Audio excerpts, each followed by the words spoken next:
Assalamualaikum warahmatullahi wabarakatuh. Di video kali ini gue akan membahas tips cara memelihara kuda laut di akuarium laut kita gitu.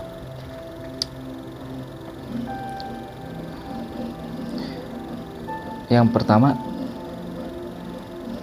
akuarium minimal harus berjalan 6 bulan atau sudah mature.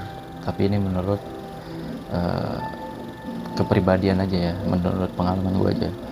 Jadi ketika akuarium sudah berjalan 6 bulan atau lebih, itu lebih stabil parameter air kita. Jadi kuda laut ini agak sedikit rewel ya.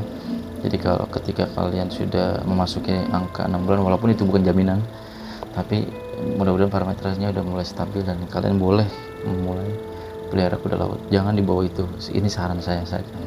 Karena ketika 6 bulan itu kalian bisa melihat apa kekurangan akuarium kalian, di mana kesalahannya, dan mulai memperbaiki. Dan setelah 6 bulan ke atas itu udah banyak belajar. Itu yang pertama.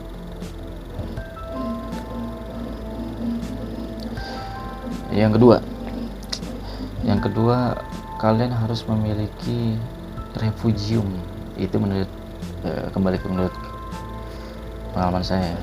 Karena refugium itu memproduksi kopepot, memproduksi makhluk-makhluk mikro lainnya, dan itu menjadi pakan alami si kuda laut. Jadi kuda laut kita tuh akan lebih lama hidup karena banyak makanannya gitu.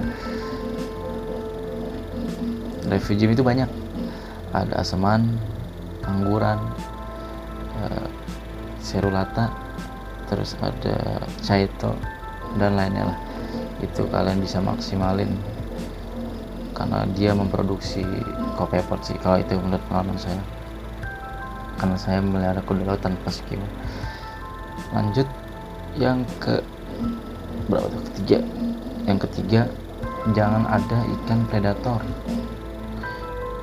Apa sih tujuannya? Karena dikhawatirin kalau ketika ada ikan predator itu predator itu kan galak ya, sangat galak, takutnya mempengaruhi kuda laut, takutnya disengin juga si kuda lautnya.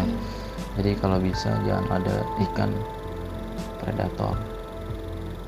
Lalu yang keempat, kalian tuh harus punya koral bercabang jenis, bisa akar bahar contohnya, terus roja, terus jenis-jenis kayak spons. Nah, itu bisa juga untuk apa? Untuk si ekornya kuda laut ini berpegangan ketika ada arus atau aliran air yang kencang, si kuda laut tidak terombang-ambing, dan itu akan membuat dia stres. Jadi kalau bisa, kalau menurut saya harus punya itu ya. Ketika kalian tidak punya, kalian juga bisa menerapkan seperti di akuarium orang luar negeri. Dia menggunakan rantai plastik untuk si kuda laut itu pegangan. Atau juga kalau saya menggunakan bekas si kura-kura tuh ada tuh base-nya buat dia berjemur. Itu ada plastiknya, batang plastiknya, itu saya gunakan itu sih. Jadi buat ya, saya ada ide aja seperti itu contoh. Lalu yang selanjutnya, kalian tuh kalau menurut saya tidak ada anemon, karena anemon ini kan sifatnya menyengat dan juga bisa membuka, mekar, dan juga bisa nutup.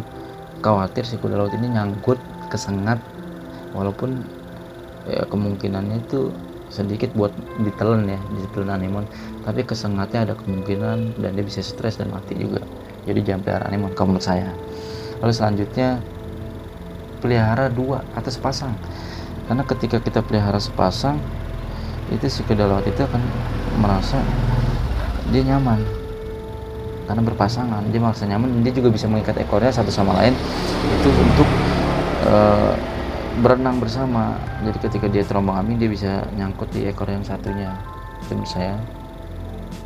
Untuk pemberian pakan, ketika poin nomor 1 dan poin nomor 2 terpenuhi, mature, sudah berjalan dengan normal, parameter stabil, lalu ada refugium, limpahan banyak makanan untuk si kuda laut, menurut saya boleh dikasih makan rotifer 2 minggu sekali, atau mungkin artemia bisa juga sebulan sekali.